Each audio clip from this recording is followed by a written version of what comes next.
As-tu une philosophie de vie ou un mantra que tu essayes de partager ou transmettre aux filles? C'est curieux que tu me dises ça parce que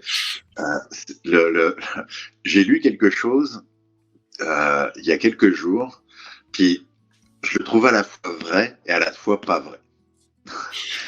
Je vais te le dire, puis je pense que tu vas tout à fait comprendre pourquoi je le considère vrai et pas vrai.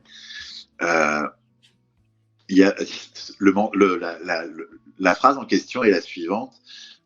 Il y a deux choses extrêmement importantes qui sont les deux piliers du bonheur. Je dis pas que je le partage à 100%, mais je voulais te le partager, c'est la question m'y a fait penser.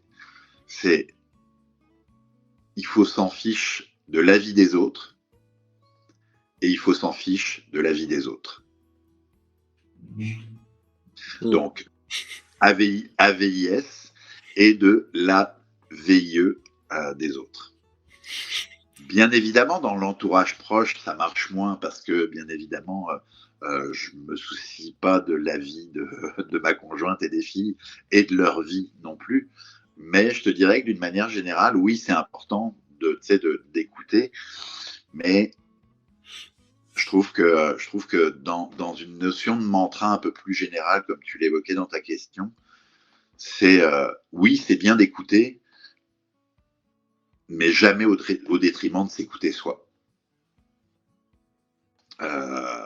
Puis dans ce sens-là, euh, j'en parlais encore il n'y a pas très longtemps, mais puis je vais faire un petit parallèle, non pas avec les filles, mais avec les femmes d'une manière générale. Quand une femme est enceinte, je pense qu'il y a à peu près 50 000 personnes qui lui donnent 50 000 conseils différents sur la manière dont se passe l'accouchement, se passe la naissance, se passent les premiers mois du bébé. Écoute, si t'écoutais tout le monde, je pense que t'aurais pas assez de 120, 130 heures dans une journée pour faire tout ce qu'on te dit de faire au travers de ça. Donc c'est pour ça que je te dis la vie des autres. Oui, en effet, il faut s'en nourrir dans la réflexion qu'on peut être amené à avoir, mais s'écouter en premier, je pense que ça me paraît être essentiel.